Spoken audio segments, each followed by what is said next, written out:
আবেদ আলী এবং বিসিএসএ প্রশ্ন ফাঁস কাণ্ডে তাহসানের নাম জড়ানোর প্রেক্ষাপটে এবার সামনে আসলো নতুন তথ্য।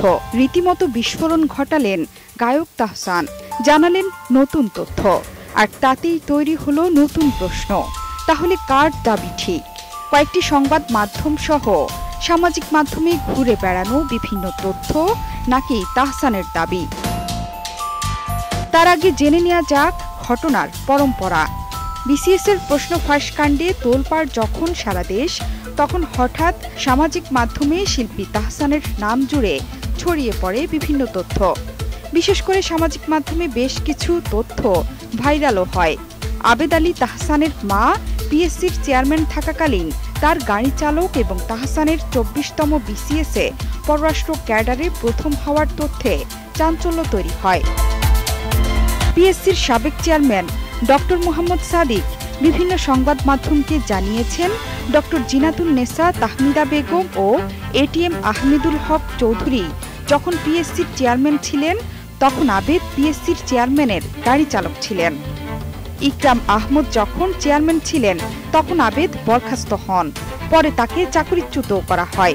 জানা গেছে, সঙ্গীত শিল্পী তাহসানের মা অধ্যাপক ডক্টর জিনাতুন নেসা তাহমিদা বেগম ছিলেন দেশের সরকারি কর্ম কমিশনের নিয়োগপ্রাপ্ত ৮ম চেয়ারম্যান।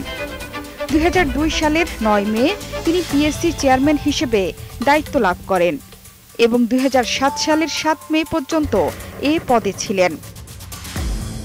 বিষয়টি নিয়ে আলোচনা সমালোচনার মধ্যে বৃহস্পতিবার যুক্তরাষ্ট্রে অবস্থানরত বিভিন্ন সংবাদ মাধ্যমকে তিনি জানিয়েছেন, কোনো দিন বিসিএস পরীক্ষাই দেননি। মানুষ বোঝে সব ভুয়া খবর। এরই মধ্যে মানুষজনের প্রতিবাদও করছে। নানাজন নানাভাবে প্রতিবাদ জানিয়েছে। যে সৈয়দ আবেদ আলীর কথা বলা হচ্ছে, তিনি কোনোদিন আমার মায়ের গাড়ি চালক ছিলেন না।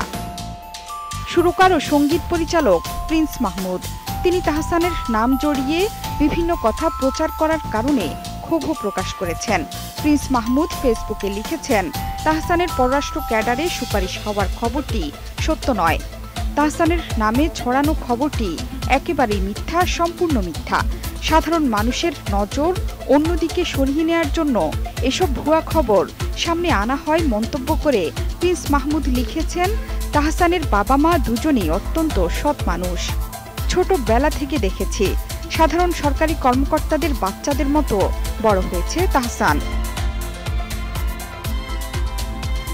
এদিকে অনলাইনে তথ্য যাচাইকারী প্রতিষ্ঠান রিউমার স্ক্যানার জানিয়েছে, মা পিএসসির চেয়ারম্যান থাকাকালীন গায়ক তাহসানের ২৪তম বিসিএসে পররাষ্ট্র ক্যাডারে প্রথম হওয়ার দাবিটি গুজব। মূলত ২০০৩ সালের ২৮ ফেব্রুয়ারি ২৪তম বিসিএসের প্রিলিমিনারি পরীক্ষা অনুষ্ঠিত হয়। তবে প্রশ্ন ফাঁসের অভিযোগে ৩ মার্চ পরীক্ষাটি বাতিল করে বাংলাদেশ সরকারি কর্ম কমিশন বিপিএসসি। পরবর্তীতে পুনরায় ২৪তম বিসিএসের প্রিলিমিনারি পরীক্ষা অনুষ্ঠিত হয় এবং লিখিত পরীক্ষা ও ভাইবার মাধ্যমে নিয়োগ কার্যক্রম শেষ হয়। অর্থাৎ যে বিসিএসে তাহসান পররাষ্ট্র ক্যাডার হয়েছেন বলে দাবি করা হচ্ছে, সেটি প্রিলিমিনারি পরীক্ষার পরই বাতিল হয়। তাই সেই বিসিএসে তাহসানের পররাষ্ট্র ক্যাডারে সুপারিশ পাওয়ার কোনো সুযোগই নেই। তাছাড়া ২৪তম বিসিএসে ভাইবা একবারই হয়েছিল, যার কারণে পুনরায় ভাইবায় অংশগ্রহণের দাবিটিও অমূলক। জোহরা চৌধুরী সেতু, ৭১।